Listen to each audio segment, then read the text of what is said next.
Good evening बच्चों। आज तुम लोगों का मैंने टेस्ट चेक करके भेजा है, बट किसी का टेस्ट ज्यादा अच्छा मुझे लगा नहीं है। आप लोग सोचो ज्योमेट्री का पेपर दे रहे हो और चैप्टर पढ़ाने से पहले ही मैंने बताया था कि जितने भी क्वेश्चन आपको करने हैं, चाहे फिगर गिवन हो या फिगर ना गिवन हो, आपको फिगर बनानी है सबकी। उसके बाद जो भी एंगल आप यूज करते हो उसे फिगर में भी मार्क करना है। और अभी तो मैंने कुछ आपको नंबर दे दिए प्रोसेस के, लेकिन स्कूल के अंदर पूरे 0 नंबर हो जाएंगे। टीचर पूरा कट कर देगी अगर आपने फिगर नहीं बनाई तो। तुम में से लगभग सभी ने कहीं ना कहीं कोई ना कोई गलती जरूर की है। एक दो में बना दिया तो उसमें आपने एंगल मेंशन नहीं किए। ऐसे मैंने पढ़ाया था। देखो सारी वीडियोस और सारे के सारे स्क्रीनशॉट। ऐसे करोगे थोड़ी समझ में आएगा, तुम लोग प्रैक्टिस नहीं करोगे, बस शॉर्टकट में लिख डालते हो सारा। आगे से ध्यान रखोगे आप लोग। जिस तरीके से पढ़ाया गया वैसे ही आप लिखने की कोशिश करो। लैंग्वेज आप अलग कर सकते हो, बट जो पैटर्न है वो तो फॉलो करना पड़ेगा ना कि भाई हाँ, इसी तरीके से ज्योमेट्री को डिफाइन किया जा सकता है। Given, to prove, then proof, given, find, solution, figure. जो एंगल 1 2 3 4 आप यूज कर रहे हो उसे आप लिखो, स्पेशली कि कहाँ पर एंगल 1 है। टीचर को क्या पता आपने कहाँ पे एंगल 1 लिया है, ठीक है। और अभिषेक, आप कैपिटल लेटर एंगल को नहीं ले सकते कि P ले लिया, M ले लिया, N ले लिया, नहीं। उसको आपको या तो नेमिंग करो पूरी, या फिर जैसे मैं 1 2 3 4 लेता हूं ऐसे लो, ठीक है ना। ये सारी बातें आप लोग ध्यान रखो, नहीं नंबर कट जाएंगे स्कूल में। करेक्ट। तो अगला टेस्ट तुम लोगों का, जितना मैंने असाइनमेंट में पढ़ाया हुआ है, पूरे लाइंस एंड एंगल्स के असाइनमेंट का टेस्ट है, और ये वाला टेस्ट सबको देना है, ठीक है। समझ गए भाई रक्षित? Yes sir.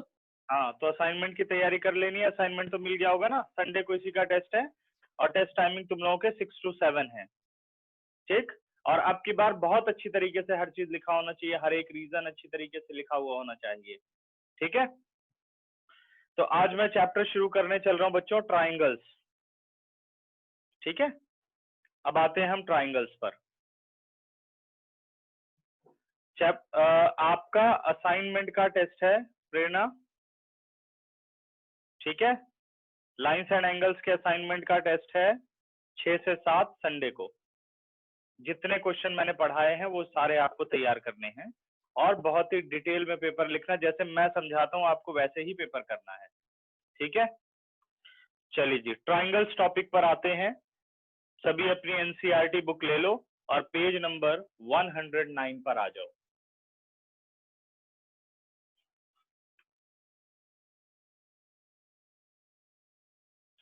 आवाज नहीं आ रही? रुक जाए एक मिनट। विशेष, अब आ रही आवाज?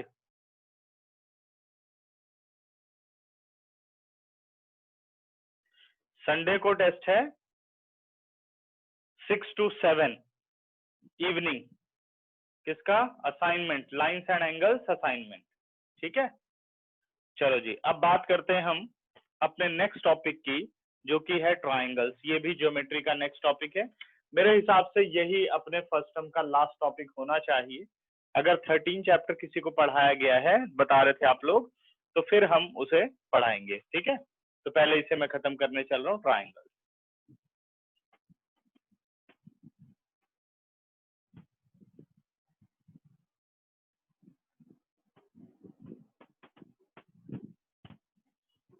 What is a triangle? Triangle is a three-sided polygon.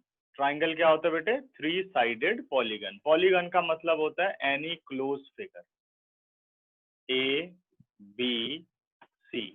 जो सबसे पहली क्लोज फिगर बनती है वो है ट्राइंगल, जिसमें 3 साइड्स का आप इस्तेमाल करते हो।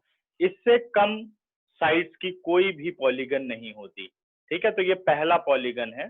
तो पॉलीगन क्या है? Polygon is a closed figure, ठीक है। तो ये एक क्लोज फिगर है। इसमें साइड्स कौन कौन से हैं, कैसे साइड्स को हम नेमिंग करते हैं? तो यहाँ साइड्स हैं, एक मिनट, साइड बस लिखते हैं, यहाँ साइड हो गई ए बी या B A is a side, तो ए बी बी सी और सी ए बी बी सी और सी ए। नेमिंग चाहे आप एंटी क्लॉकवाइज, चलो एंटी क्लॉकवाइज का मतलब है घड़ी की उल्टी दिशा में, जैसे मैंने नाम दिया ए बी बी सी सी ए, ठीक है। आप ऐसे भी कह सकते थे ए सी बी बी ए, एक ही बात है।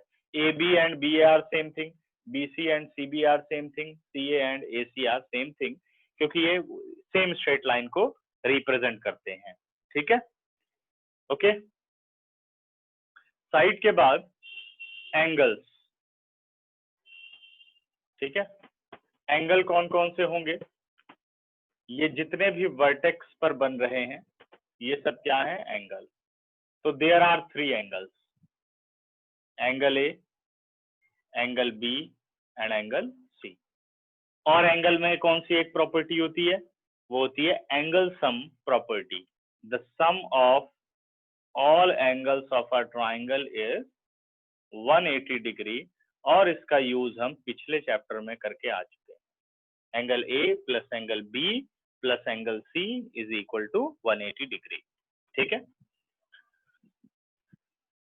Vertex, there are 3 vertex. Vertex किन्हें कहते हैं, जहां पर ये दो साइड्स मिलती हैं, जो ये कॉर्नर बनता है इसे हम वर्टेक्स कहते हैं। Vertex A, vertex B and vertex C. 3 vertex, 3 angle, 3 side. और name of the triangle,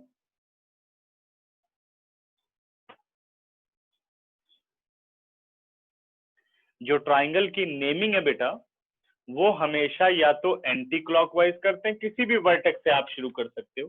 suppose मैं यहां से शुरू कर रहा हूं, तो इस ट्राइंगल का नाम ऐसे सिंबल लिख सकते हो आप, triangle A B C, A B C triangle.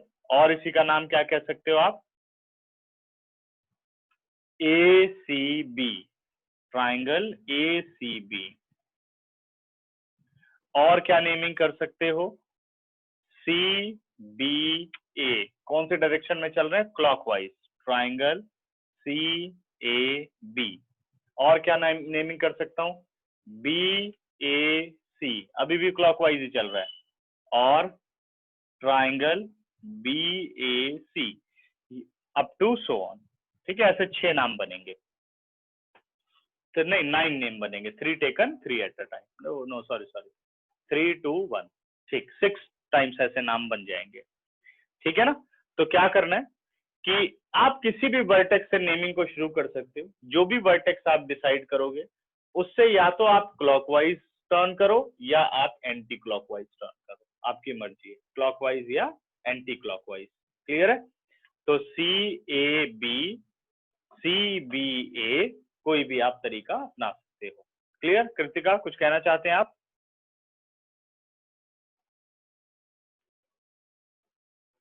Kritika आपको आवाज आ रही है बेटा।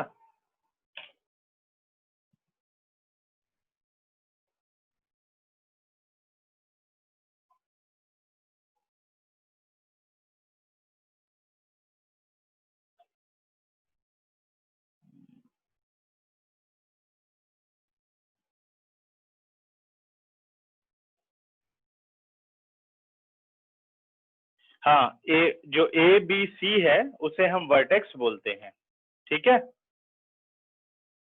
स्मॉल ए नहीं, कैपिटल ए, कैपिटल बी और कैपिटल सी। हमेशा कैपिटल लेटर से ही वर्टेक्स और ट्राइंगल प्रेजेंट की जाती है, स्मॉल लेटर से कभी नहीं, ठीक है।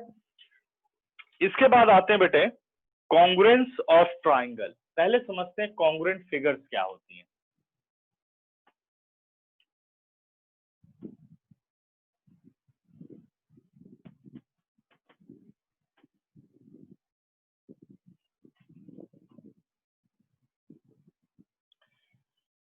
कॉन्ग्रुएंट फिगर्स, ठीक है।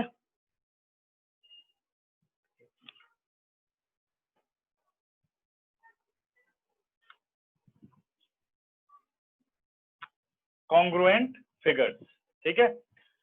कॉन्ग्रुएंट फिगर्स क्या होती हैं, एक मिनट, मैं थोड़ा इसको स्पेल इसका गड़बड़ हो रहा है, ठीक कर दूं जरा।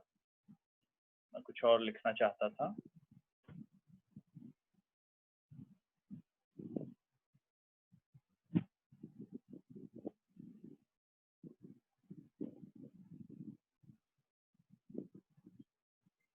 ठीक है, कॉन्ग्रुएंट फिगर्स।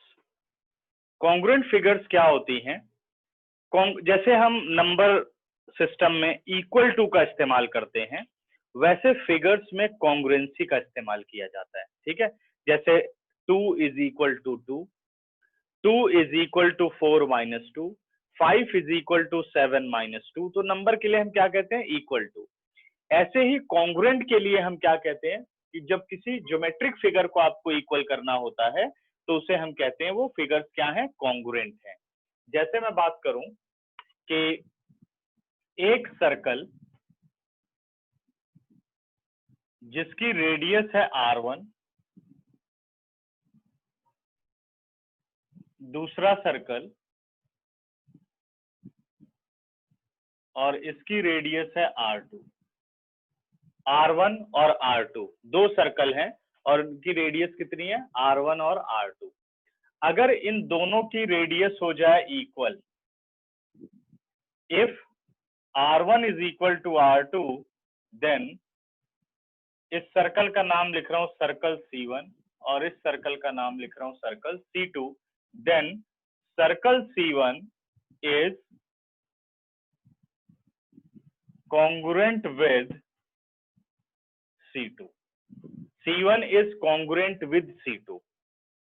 मीनिंग क्या निकला?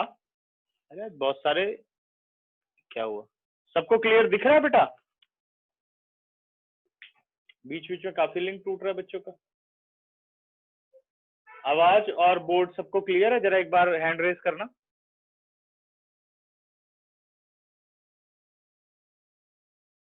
हाँ हर्षिता, कॉन्ग्रुएंट मीनिंग इक्वल। ठीक है, सभी को क्लियर। विशेष क्या दिक्कत हो रही है?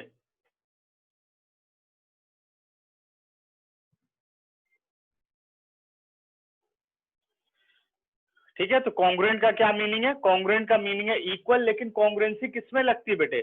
ज्योमेट्रिक फिगर में। ठीक है, किसमें लगती है? ज्योमेट्रिक फिगर में। अब ज्योमेट्रिक फिगर में वर्ड कॉन्ग्रुएंसी क्यों इस्तेमाल होता है, इक्वल टू का कम इस्तेमाल होता है, इसको हमें समझना होगा। क्योंकि जब आप किसी भी दो फिगर को कॉन्ग्रुएंट करते हो तो उनका जो एरिया है वो भी इक्वल होना चाहिए। कहने का मतलब ये है कि अगर इस सर्कल को, सर्कल C2 को सर्कल C1 पर रखा जाए तो जो इनकी ये एज है, एज का मतलब किनारा, ये किनारा इस किनारे के साथ ओवरलैप होना चाहिए, कोइंसाइड करना चाहिए या ओवरलैप करना चाहिए।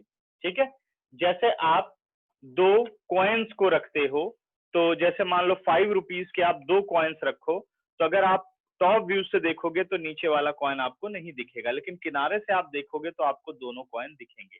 तो वो दोनों कॉइन्स क्या है? These are the congruent figures. ठीक है, क्योंकि उनकी एज कोइंसाइड कर रही है as well as area are equal. ठीक है, तो अगर दो फिगर को कॉन्ग्रुएंट करना है तो उनका एरिया होना चाहिए बराबर, और उन दोनों की जो शेप है वो भी सेम होनी चाहिए। ऐसा नहीं है कि सपोज सर्कल का एरिया आ गया 5 सेंटीमीटर स्क्वायर और एक स्क्वायर का भी एरिया है 5 सेंटीमीटर स्क्वायर, तो आप इन दोनों को कॉन्ग्रुएंट बोल सकते हो। ये फॉल्स है। ठीक है, क्योंकि सबसे पहले दोनों की जो शेप है वो सिमिलर होनी चाहिए, और दूसरी कंडीशन है दोनों के एरिया बराबर होने चाहिए। ठीक है, तब आप दो फिगर को कॉन्ग्रुएंट कह सकते हो। इसलिए इसका सिंबल ऐसे बनता है, प्रेजेंट किया जाता है बेटे, रिप्रेजेंटेड एज, सॉरी,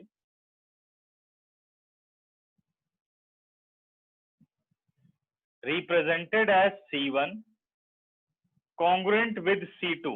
इसका सिंबल देखना, कॉन्ग्रुएंट, सबसे पहले उनकी शेप जो है वो सेम होनी चाहिए, तो ये साइन होता है सिमिलर का, कि भाई सिमिलर शेप।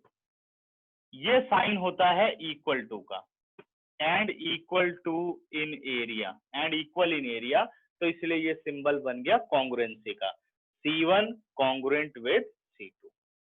ठीक है, समझ गए सर? अगर उसमें सर्कल के प्लेस पे ट्राइंगल हुआ, हाँ बिल्कुल ये डिस्कस कर चुके हैं बेटा, तो वो कॉन्ग्रुएंट नहीं हो सकते।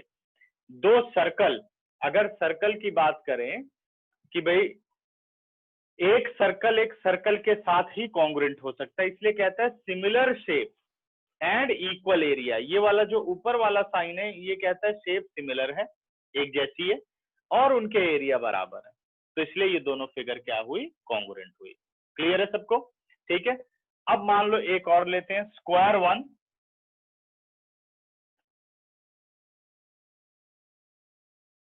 जिसकी हर साइड की लेंथ है 5 सेंटीमीटर, और स्क्वायर टू,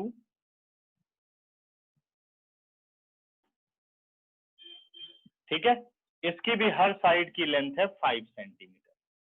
करेक्ट है? तो क्या ये दोनों कॉन्ग्रुएंट होंगे? हाँ, दोनों ट्राइंगल हुए तो उस पे आएंगे, अभी ट्राइंगल पे हम आए नहीं, अभी तो हम कॉन्ग्रुएंट फिगर डिस्कस कर रहे हैं। ठीक है, तो अगर मैं बात करूं तो ये है आपका स्क्वायर वन और ये है बच्चों स्क्वायर टू। दोनों की देखो साइड सेम है, शेप सेम है, यानी जब एरिया निकालोगे तो दोनों के एरिया सेम आएंगे। क्लियर? तो क्या S1 और S2 कॉन्ग्रुएंट हुए? Yes, S1 congruent with S2, S1 congruent with S2। ठीक है, अगर मान लो अपने पास एक इक्विलेटरल ट्राइंगल है, A B C, एक और इक्विलेटरल ट्राइंगल है PQR, इसकी हर साइड है 5 सेंटीमीटर और इसकी हर साइड है 3 सेंटीमीटर। तो अब सबसे पहले देखो दोनों सेम शेप में है, यानी ट्राइंगल है, तो क्या ये दोनों कॉन्ग्रुएंट होंगे? तो आपने ये देखा कि भाई ये ट्राइंगल बड़ी है और ये ट्राइंगल छोटी है, यानी दोनों के एरिया बराबर नहीं हो सकते। शेप तो सेम है लेकिन दोनों के एरिया बराबर नहीं है। तो ये हो गई आपके पास ट्राइंगल वन और ट्राइंगल टू। तो triangle one is not congruent with triangle two. सही है, triangle one is not congruent with triangle two. अब आपको एक नई चीज समझनी है कि भाई आपने ये देख लिया सर्कल जिनके रेडियस होते हैं equal, all circles with equal radii are congruent, all square with equal length of sides are congruent, all equilateral triangle, अगर इसकी बस लेंथ आप बराबर कर देते, all equilateral triangles with equal length are congruent, all equilateral triangles with equal length are congruent। ठीक है, तो सारी की सारी इक्विलेटरल ट्राइंगल कॉन्ग्रुएंट होती हैं अगर उनके साइड की लेंथ बराबर हो, सारे स्क्वायर कॉन्ग्रुएंट होते हैं अगर उनके साइड्स की लेंथ बराबर हो, और सारे के सारे सर्कल कॉन्ग्रुएंट होते हैं अगर उनकी रेडियस इक्वल हो। क्लियर है? लेकिन तो अगर ऐसा है तो बार बार इक्विलेटरल ट्राइंगल ही हमें लेनी पड़ेगी, क्या कुछ और क्राइटेरियाज होते हैं? अब उस क्राइटेरिया को समझना है कि जिन फिगर्स में वर्टेक्स आ जाता है, वर्टेक्स का मतलब एंगल आ जाए, ठीक है, मतलब कॉर्नर्स आ जाए। यस प्रेरणा बोलो। ओके, चलो 2 मिनट रुक जाते हैं, फिर बताओ क्लियर हो जाए तो।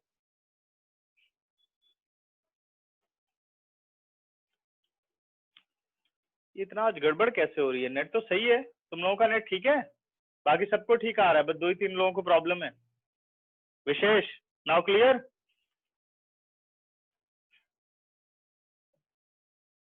ठीक है, अच्छा अब बात कर रहे हैं हम कि जब बेटा दो कोई भी ऐसी फिगर आ जाए जिसमें वर्टेक्स आ जाए, यानी कॉर्नर्स आ जाए, और कॉर्नर आएंगे तो एंगल आएगा।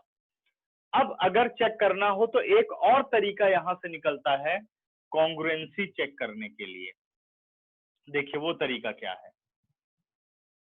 अगर कोई भी फिगर अपने पास है, जैसे मान लो अपने पास एक रोम्बस हो गया, रोम्बस सबको पता है,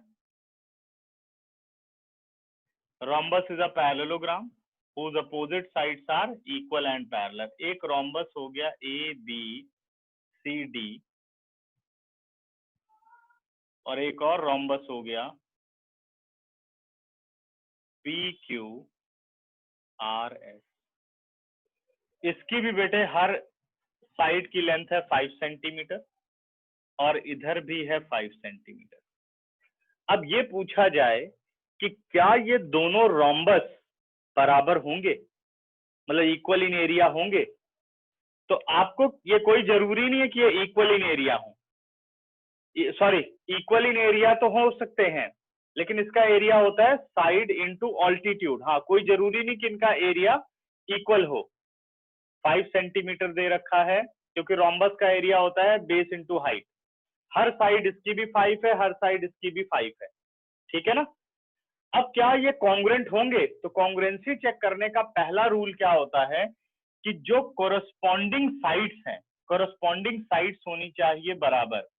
जैसे अगर आप कहते हो A B is equal to P Q, B C is equal to Q R, ठीक है, C D is equal to S R, और A D is equal to P S. पहला क्राइटेरिया तो ये होना चाहिए, वो इसने फॉलो कर दिया। क्या criteria? Corresponding sides are equal, क्योंकि सबकी लेंथ 5 सेंटीमीटर होगी। दूसरा क्राइटेरिया आपको देखना होता है कि क्या सारे एंगल बराबर हैं।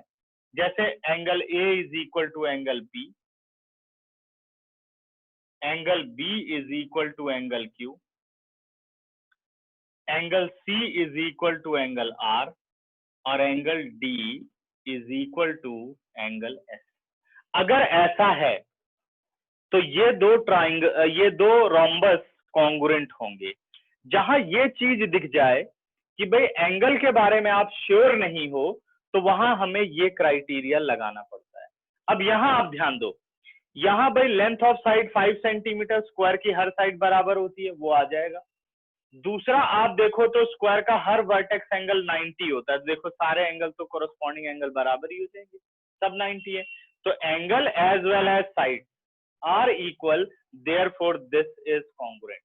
यहां देखो length of sides are differ, लेकिन एंगल की बात करो आप तो इक्विलेटरल ट्राइंगल के। हाँ जी, यस बोलो सर, आपकी आवाज ही नहीं आ रही।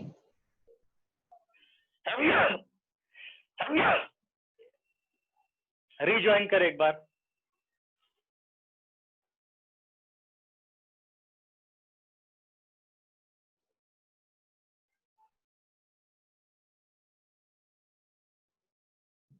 सर, आवाज नहीं आ रही है। 2 मिनट रुक जाओ।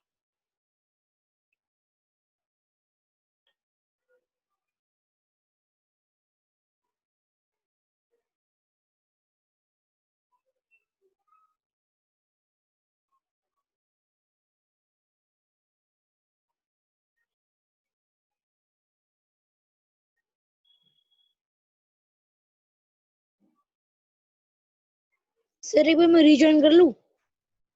एक मिनट।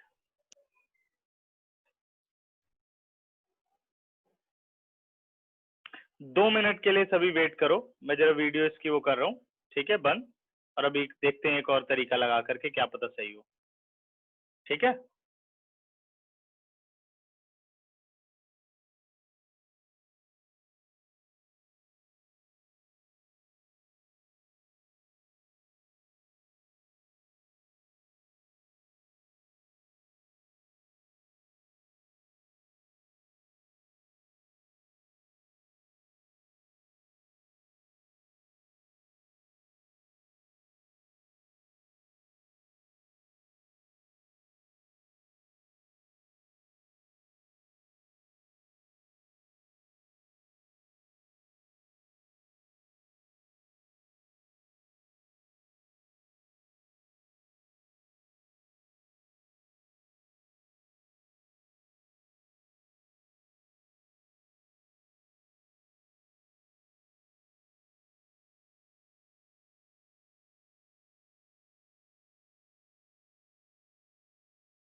अब चेक करके बताओ बच्चों, पहले ठीक था अब ठीक है?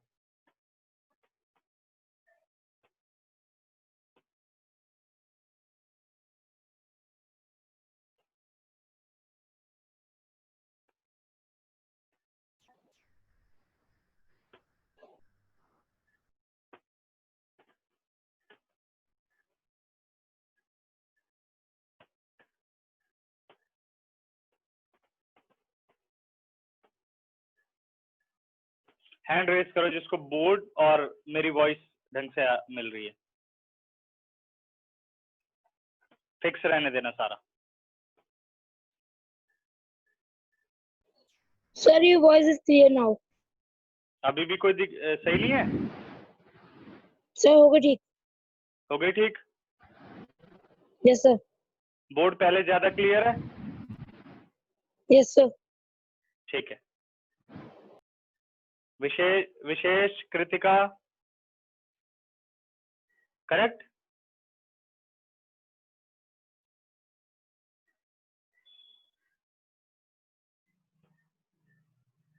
कृतिका आवाज आ रही है मेरी?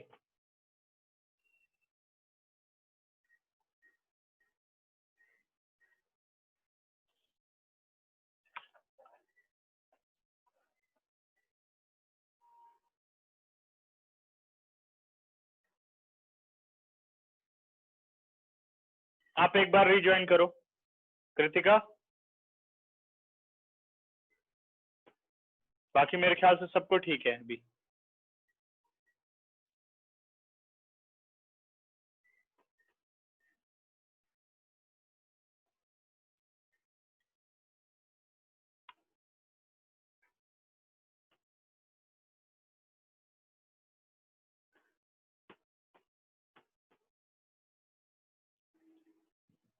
विशेष आपको क्लियर है आवाज और बोर्ड?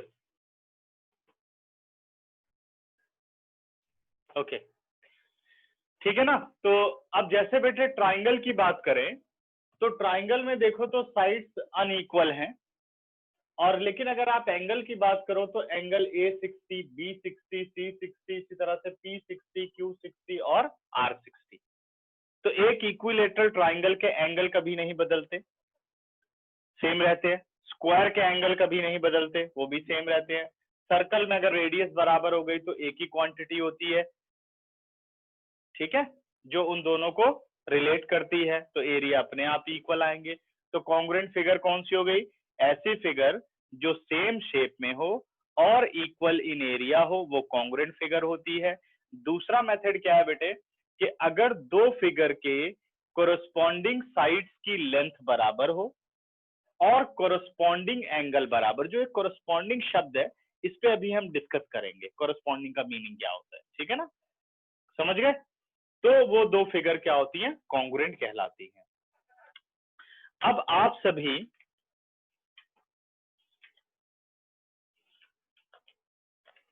अच्छा, इसमें इतना बेटर जो है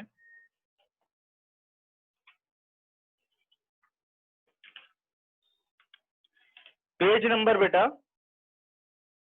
110 पर आ जाओ। Page number 110।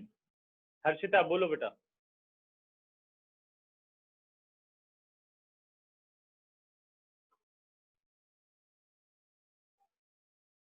कृतिका आप ठीक है?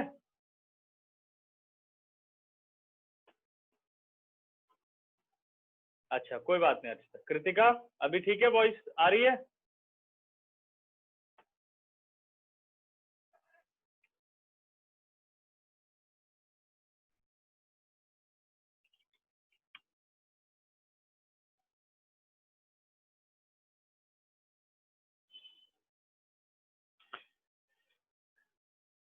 अब आ जाओ बेटा पेज नंबर 109 पर पहले आओ। कॉन्ग्रुएंस ऑफ ट्राइंगल टॉपिक पर आओ। कॉन्ग्रुएंस ऑफ ट्राइंगल देखो, such figure in congruent figures bold में लिखा गया है, ब्रैकेट के अंदर देखो।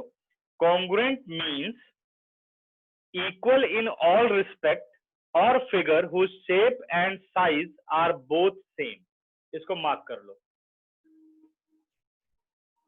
कृतिका बेटा फिर नेट में ही आपके प्रॉब्लम है, आपको वीडियो भेज दी जाएगी, बाकी सबको मेरे हिसाब से सही है ना।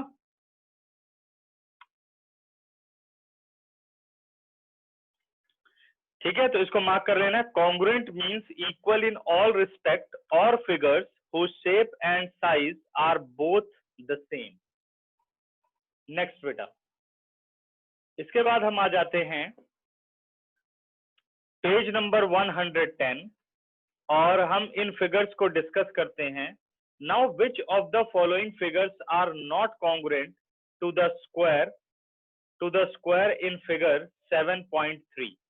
ठीक है, अब अगर आप ध्यान दो तो पहले पार्ट में जो ये स्मॉल स्क्वायर है और जो फोर्थ पार्ट का स्मॉल स्क्वायर है, यानी फोर्थ पार्ट में जो स्क्वायर दिया गया है, क्या वो दोनों कॉन्ग्रुएंट होंगे?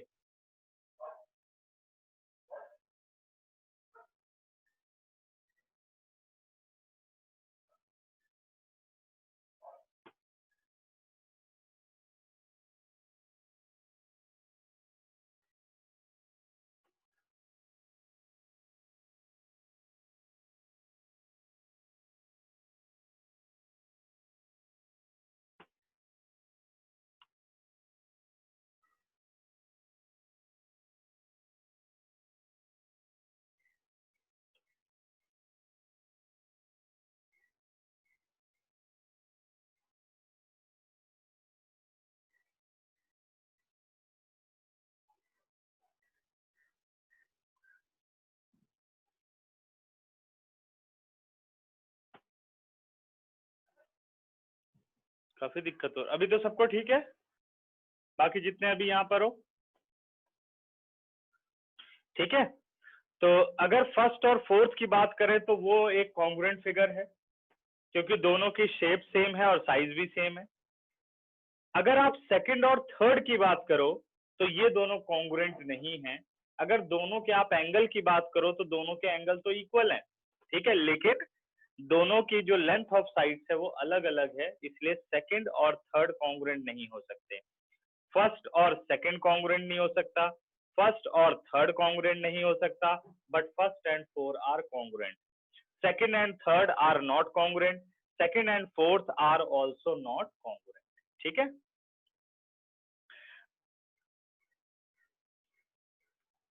अब आते हैं बेटे कॉन्ग्रुएंस ऑफ ट्राइंगल, कि भाई एक ट्राइंगल कैसे कॉन्ग्रुएंट होती है।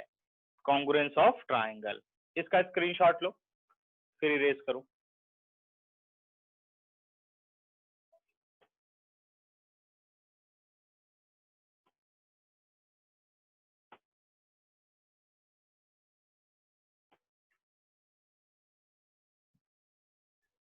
हो गया बच्चों स्क्रीनशॉट?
कॉन्ग्रुएंस ऑफ ट्राइंगल, अगर किसी भी दो ट्राइंगल को आपको कॉन्ग्रुएंट करना है तो क्या क्या क्राइटेरिया आपको सेटिस्फाई करने होंगे, उस पे देखो, ध्यान दो।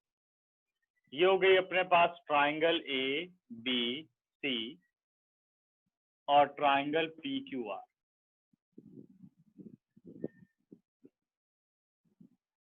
ठीक है,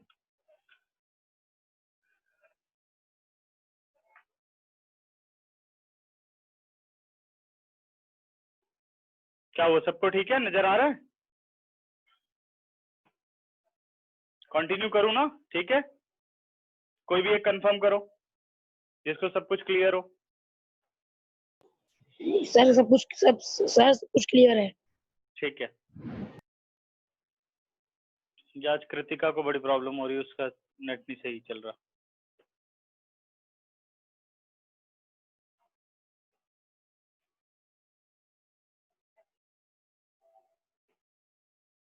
ठीक है, अब हम आ रहे हैं बच्चों कॉन्ग्रुएंट ट्राइंगल्स पर कि भाई ट्राइंगल की कॉन्ग्रुएंसी के लिए क्या क्राइटेरिया। सबसे पहले क्या होता है कि आपको ये देखना है कि कौन कौन से एंगल ट्राइंगल के बराबर है। सपोज मैंने ऐसे लिया कि एंगल बी इस ट्राइंगल का और इस ट्राइंगल का एंगल पी बराबर है। Angle C of this triangle is equal to angle Q of that triangle. Angle A of this triangle, ठीक है, 3 का मतलब ये जैसे मेंशन करूंगा वो बराबर है। पेपर में ऐसे नहीं, समझने के लिए बस। ये 3 आपके पास बराबर है, सही है। क्या क्या इक्वल हो गए? एंगल ए और एंगल आर बराबर हो गए, एंगल सी और एंगल क्यू बराबर हो गए, और एंगल बी और एंगल पी बराबर हो गए। ऐसा हुआ, ठीक है। इसी बात को कहते हैं बेटे कोरस्पॉन्डिंग एंगल्स। कोरस्पॉन्डिंग एंगल्स का मतलब जो वो एंगल इक्वल के लिए दिया गया है, बस आपको उसी का इस्तेमाल करना है। जैसे इक्विलेटरल ट्राइंगल है, 2 इक्विलेटरल ट्राइंगल में तो किसी भी एंगल को किसी भी एंगल के साथ आप कर सकते हो। ऐसा इसलिए क्योंकि वो इक्विलेटरल है, हर एंगल कितने डिग्री का होता है? 60 डिग्री का होता है, ठीक है ना। तो इसलिए आप उन्हें बराबर कर सकते हो। लेकिन यहाँ अलग अलग एंगल है, मान लो ये 50 डिग्री है तो ये भी 50 डिग्री है, सपोज ये 30 डिग्री है तो ये भी 30 डिग्री है, ये 100 डिग्री है, ये भी 100 डिग्री है, ठीक है ना। तो इस बात को क्या कहते हैं आप? Corresponding angle. ऐसे ही अब हम कोरस्पॉन्डिंग साइड्स की बात करेंगे कि भाई कोरस्पॉन्डिंग साइड्स कौन सी बराबर हो सकती हैं, ठीक है। ये थोड़ा मैं सोच करके तब तुम लोगों को बना के बताता हूँ, ठीक है, कोरस्पॉन्डिंग साइड्स कौन सी हो सकती हैं।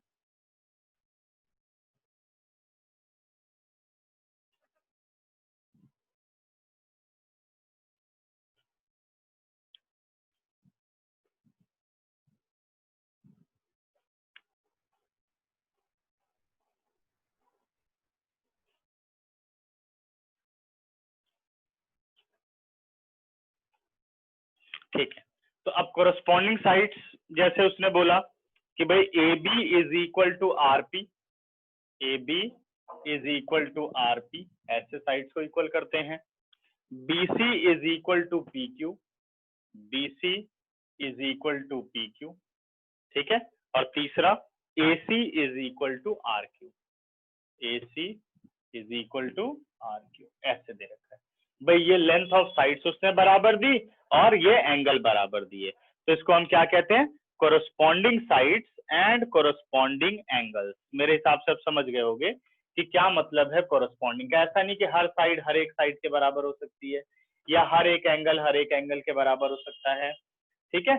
जो एंगल एंगल के इक्वल दिया जाए, साइड साइड के इक्वल दी जाए, तब आप कह सकते हो कि ये कोरस्पॉन्डिंग साइड्स हैं और वो कोरस्पॉन्डिंग एंगल है। कि अब ये पूछा जा रहा है कि क्या ये ट्राइंगल कॉन्ग्रुएंट है, तो सबसे पहले आपको ये देखना है कि भाई angle A is equal to angle R, angle A is equal to angle R, angle B is equal to angle P, और angle C is equal to angle Q. यानी हमें एक रिजल्ट तो मिल गया कि कोरस्पॉन्डिंग एंगल्स आर इक्वल, ठीक है। मतलब तीनों एंगल दूसरी ट्राइंगल के तीनों एंगल के साथ बराबर है। तीनों का मतलब कोरस्पॉन्डिंग सेंस में बराबर है।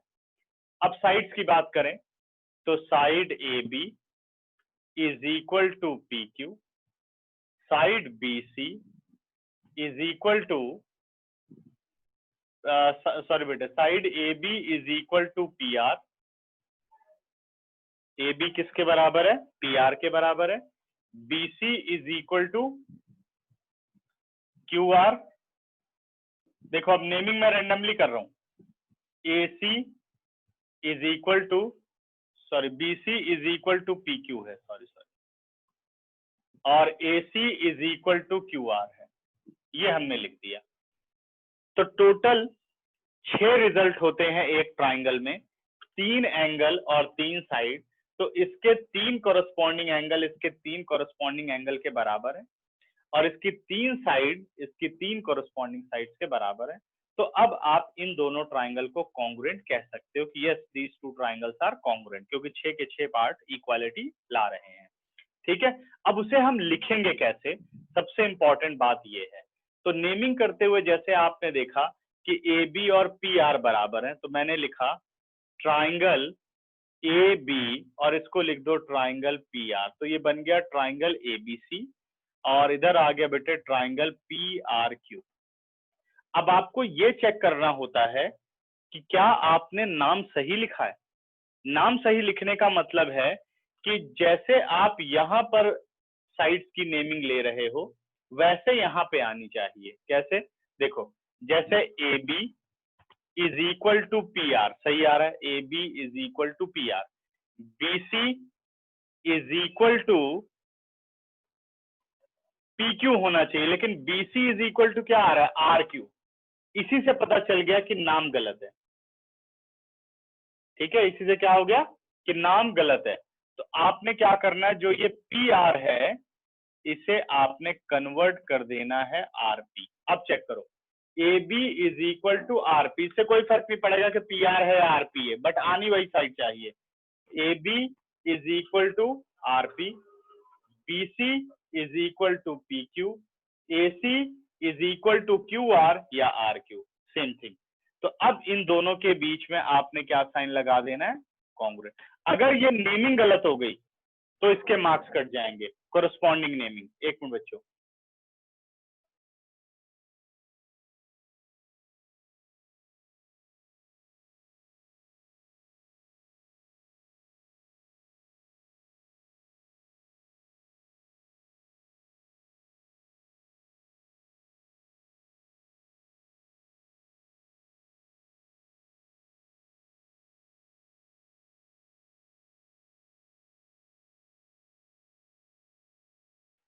हाँ जी वर्णिका, कुछ बोलना चाहते हैं बेटा?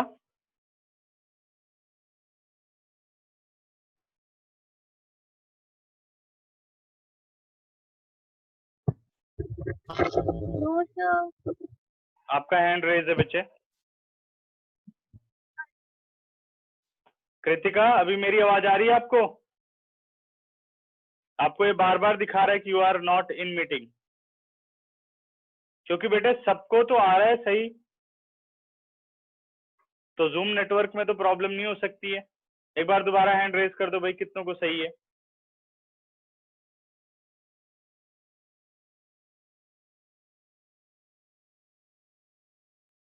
आज सबको ठीक आ रहा है कृतिका?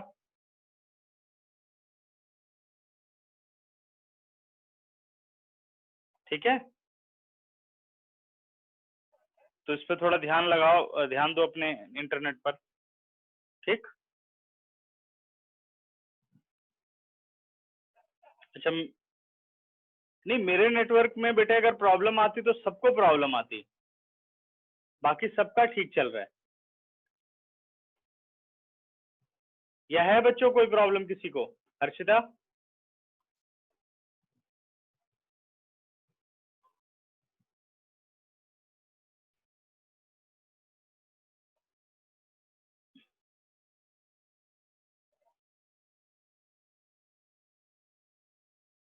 अभी अभी ठीक है, आ रही है आवाज सही?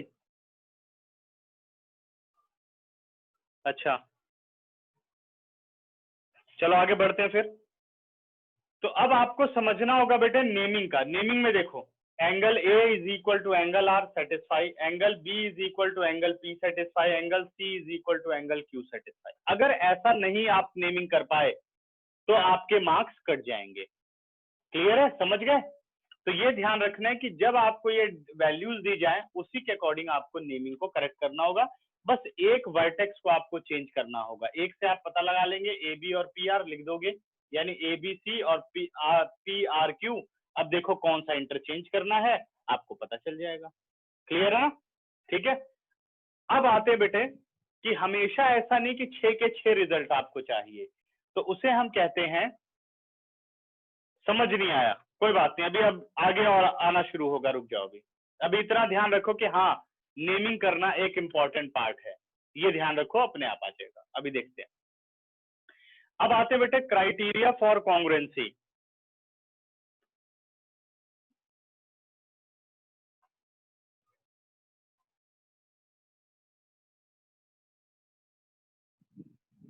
ठीक है, एक minute.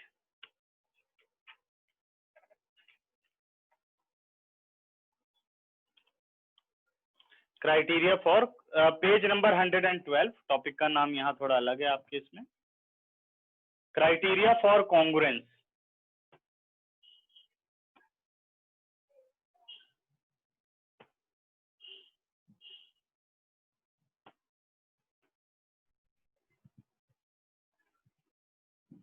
Criteria for congruence of triangle. Criteria का मतलब कुछ मिनिमम रिजल्ट्स जो ये बता सकते हैं कि ये दो ट्राइंगल्स हैं congruent.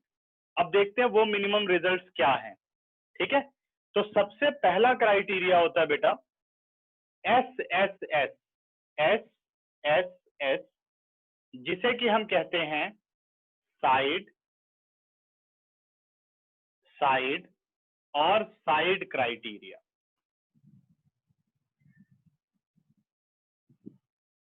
S S S criteria, side side side criteria. अब ये क्राइटेरिया क्या है? हमें दो ट्राइंगल दी गई,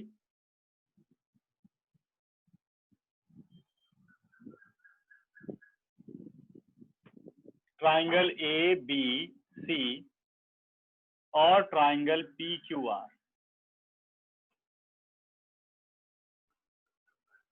हमें कहा गया कि साइड BC और PR बराबर है, साइड AB और QR बराबर है, साइड AC और PQ बराबर है। अगर एक ट्राइंगल की दूसरी ट्राइंगल की तीनों कोरस्पॉन्डिंग साइड्स के साथ इक्वालिटी बनती है, then these two triangles are congruent. अब हमें कोई जरूरी नहीं कि ये तीनों एंगल भी देखने पड़ेंगे। समझ गए?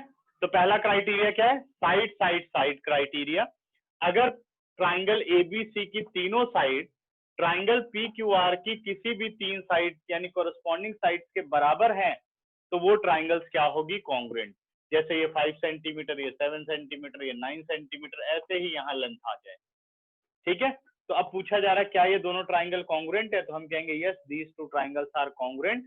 Bye which result? By SSS result. अगर ये दो ट्राइंगल में मिनिमम इतना दिया गया कि भाई बस साइड्स की लेंथ बराबर हैं, तब भी उन ट्राइंगल को हम कॉन्ग्रुएंट कह सकते हैं। अब ये क्राइटेरिया ऑफ कॉन्ग्रुएंसी है, जैसे फॉर्मूला होता है, कोई जरूरी नहीं कि 6 के 6 पार्ट आपको निकालने पड़ेंगे, सिर्फ 3 पार्ट आपके पास है, तब भी आप ट्राइंगल को कॉन्ग्रुएंट बोल सकते हो। ठीक है, देखिए कैसे। अब यहां मैं नेमिंग कर रहा हूं, because AB is equal to QR। अब ध्यान देना सारे नेमिंग करते हुए, AB is equal to QR, BC is equal to PR, BC is equal to PR and AC is equal to PQ। तीनों बराबर है, तो हम कह सकते हैं देयरफॉर ट्राइंगल। अब नेमिंग ऐसे लिख रहा हूं, देखो यहां से AB से शुरू हो रहा है और ये QR है, तो इसी को हम पहले बेस मान के बना लेते हैं ABC, क्योंकि तीसरा तो C ही रहेगा, और QRP, ट्राइंगल QRP। क्या अब देखो आप कोरस्पॉन्डिंग चेक करो कि क्या सही आ रहा है। AB is equal to QR, ये तो बिल्कुल ठीक आएगा। BC is equal to PR, BC is equal to RP, correct. AC is equal to PQ, AC is equal to QP, बिल्कुल सही नेमिंग हुई है। जो साइड आपको चाहिए वही साइड कोरस्पॉन्डिंग पड़ रही है। फिर से ध्यान देना, AB is equal to QR, सही आ रहा है, AB is equal to QR बराबर है। BC is equal to RP, BC is equal to PR, यहां कोई फर्क नहीं पड़ेगा RP या PR से। AC is equal to PQ या QP, therefore these two triangles are congruent, और यहाँ क्राइटेरिया होगा SSS क्राइटेरिया। अब आपसे पूछा जाए कि फिर कौन से एंगल बराबर हैं अगर ट्राइंगल कॉन्ग्रुएंट हो गई, तो एंगल कैसे बराबर करोगे? क्या कहते हो? Corresponding angles are equal. Angle A यानी वर्टेक्स ए के साथ कौन सा पड़ रहा है? पहले नंबर पर ए है तो पहले नंबर वाला लेना है, Q. Angle A is equal to angle Q. Angle B is equal to angle R. Angle C is equal to angle P. समझ गए?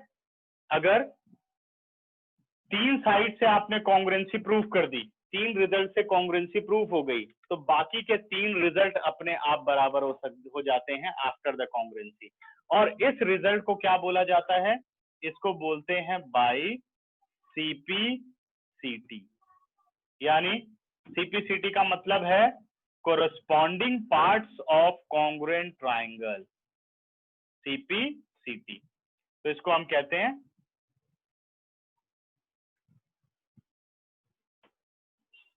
corresponding parts of a congruent, sorry बेटा,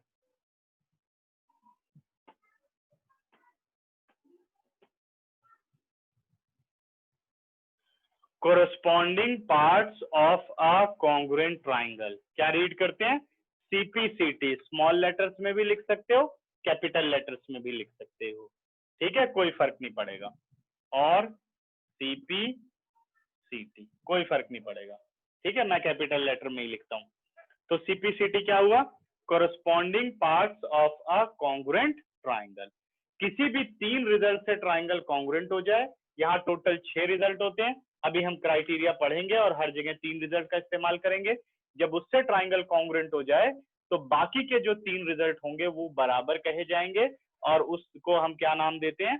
corresponding parts of congruent triangle, वो उसका reason होता है।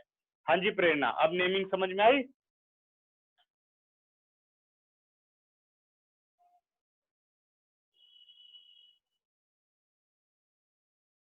ठीक है, अब इसका स्क्रीनशॉट लो, कोई डाउट हो तो पूछो।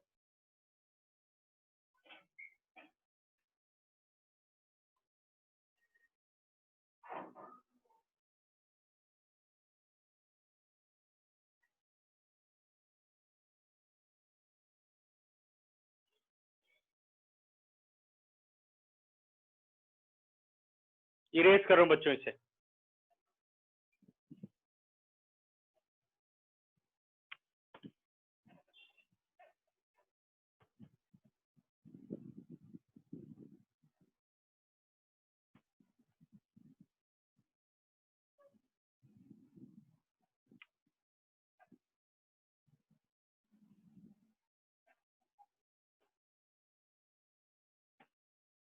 और कॉन्ग्रुएंसी आप लोग ढंग से समझ गए, क्योंकि इसमें लास्ट एक्सरसाइज तो करनी नहीं है। इनइक्वालिटी वाली तो काफी आसान चैप्टर है, इतना मुश्किल नहीं है, लेकिन बस वही रिजल्ट वगैरह अच्छी तरीके से आने चाहिए। चैप्टर 6 का भी यूज होगा इसमें। सेकंड क्राइटेरिया बेटा, सेकंड क्राइटेरिया है SAS, जिसे कि हम कहते हैं साइड एंगल साइड क्राइटेरिया। ठीक है, side angle and side criteria.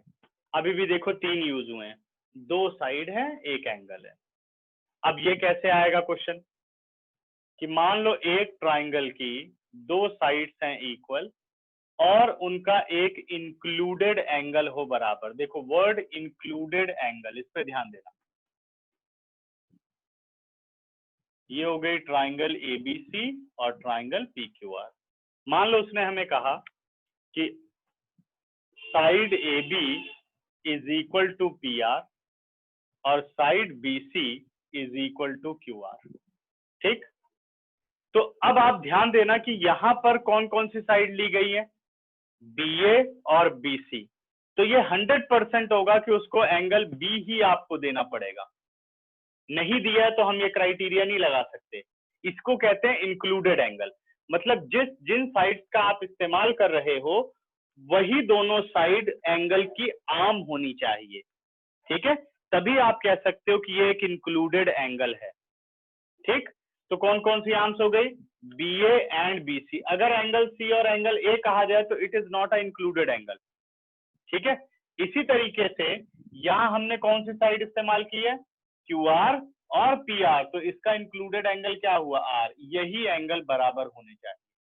इसके अलावा अगर कोई एंगल बराबर है तो आप SAS क्राइटेरिया अप्लाई नहीं कर सकते। Two sides and included angle are equal, then triangle is congruent by SAS। ठीक है, देखो बिकॉज हमने लिख लिया AB is equal to PR, BC is equal to QR and angle B is equal to angle R। ठीक है, अब फिर नेमिंग पर ध्यान देना, हम यहीं से लेंगे जो पहला लिया है। देयरफॉर ट्राइंगल AB, तो तीसरा वर्टेक्स C हो जाएगा, कॉन्ग्रुएंट ट्राइंगल PRQ। अब चेक करो, AB is equal to PR, बिल्कुल ठीक है। BC is equal to QR या RQ, सही आ रहा है। Angle B is equal to angle R, यानी आपने नेमिंग सही की है, सब कुछ ठीक बैठ रहा है। AB is equal to PR, BC is equal to RQ या QR, कोई फर्क नहीं पड़ेगा, QR हो गया। और एंगल B और एंगल R की भी सिचुएशन या पोजीशन सेम है, मिडल तो मिडल। तो आपने नेमिंग ठीक की है, तो आपने कहा these two triangles are congruent by the criteria SAS, जिसे आप कहते हो साइड एंगल साइड। SAS ही लिखना है, ऐसे नहीं लिखना डबल SA ASS कि कुछ भी लिख दें, दो साइड और एक एंगल है, नहीं, SAS क्राइटेरिया। यहां आप जैसे मर्जी लिखो, देखो दो साइड पहले लिख दिया, एंगल बाद में, बट क्राइटेरिया SAS ही लिखा है। यहाँ कोई जरूरी नहीं कि मिडल में ही होना चाहिए, ठीक है ना, बट यहां बिल्कुल सही से लिखना है आपको, SAS क्राइटेरिया। अब देखो बाकी के बचे हुए पार्ट क्या हुए, AB PR BC QR, AB PR BC QR और AC PQ। अगर आपसे पूछा जाए कि क्या AC और PQ बराबर है, yes, AC and PQ are equal by CP CT। क्या एंगल A और एंगल P बराबर हैं, बिल्कुल ठीक है, ये भी बराबर होंगे क्योंकि आप कॉन्ग्रुएंट कर चुके हो। क्या एंगल C और एंगल Q बराबर हैं, बिल्कुल ठीक है, angle C is equal to angle Q, क्या criteria, by CP CT, corresponding parts of congruent triangle. ठीक है, इसके बाद थर्ड क्राइटेरिया,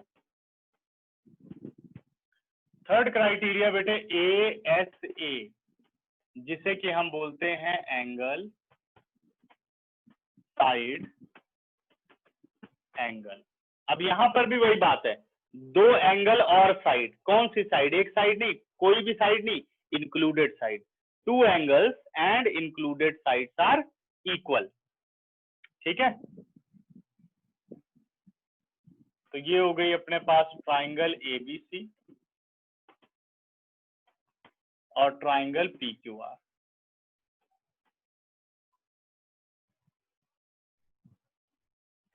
सपोज हमें एंगल इक्वल दे दिया गया, angle B is equal to angle Q और angle C is equal to angle R। Angle B और Q बराबर हैं, एंगल C और R बराबर हैं, तो कौन सी साइड इक्वल देनी होगी, वो साइड कौन सी होगी। हमेशा याद रखना कि जो दोनों एंगल की कॉमन साइड होगी उसे ही आप इंक्लूडेड साइड बोलोगे, यानी BC और यहाँ पर QR ही बराबर होने चाहिए। अगर आप AB और PQ कहते हो तो not a included side, AC और PR कहते हो नॉट अ इंक्लूडेड साइड। एक सिंपल सा रिजल्ट याद रखो, जो साइड दोनों एंगल की कॉमन आर्म हो, ये देखो दोनों एंगल में ये लगेगी, BC दोनों को कवर कर रही है, वही कॉमन साइड कहलाती है। तो ये QR इसकी कॉमन साइड है। PR is not a common side क्योंकि वो R को तो कवर कर रहा है लेकिन Q को नहीं कवर कर रहा है। PQ is not a common side क्योंकि वो Q को कवर कर रहा है बट R को नहीं कवर कर रहा। तो कॉमन साइड वाला कंसेप्ट सब समझ गए कि two angle and included side, two sides and included angle, ये बात सबको क्लियर हो गई या नहीं। ठीक है, तो अब यहाँ रीजनिंग देखो, because angle B is equal to angle Q, angle C is equal to angle R and BC is equal to QR। Therefore triangle, अब नेमिंग कैसे करेंगे, मैं तो ऐसे ले रहा हूँ BC से, BCA congruent triangle QRP, check करते हैं सही है, BC is equal to QR, ठीक है। अब बाकी तो एंगल चेक करने पड़ेंगे, angle B is equal to Q ठीक आ रहा है, angle C is equal to RB ठीक आ रहा है, तो ये यानी हमने नेमिंग सही की है, कॉन्ग्रुएंट ट्राइंगल बाई ASA, ठीक है। अब बाकी के बचे हुए रिजल्ट कौन से हैं, क्या BA और QP बराबर होंगे, यस इक्वल होंगे, क्या CA और RP इक्वल होंगे, यस, और तीसरा एंगल कौन सा, एंगल A और एंगल P ये भी बराबर होगा। अगर पूछा जाए तो मैं तो अभी सारे लिख रहा हूँ कि is BA equal to QP, तो आपने लिखना yes BA is equal to QP by CPCT। किस रिजल्ट से इक्वल हुए, by CPCT, corresponding parts of congruent triangles। Clear हो रहा है सबको, समझ में आ रहा है। अब इसमें बताओ कोई डाउट हो, आज अभी इतना ही पढ़ाऊंगा जो कि तुम लोग सारा अच्छी तरीके से रिवाइज कर लो, और संडे के टेस्ट को बहुत अच्छी तरीके से तैयार करना, ये चैप्टर थोड़ा हम स्लो चलेंगे जो कि इसमें ज्यादा प्रॉब्लम्स ना आए। कोई डाउट बच्चों,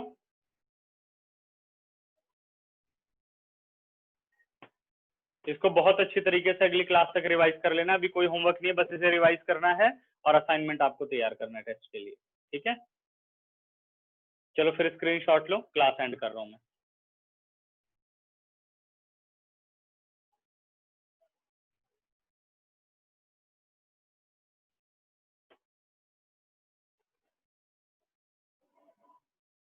हो गया, आप सभी क्लास को लीव कर सकते हैं।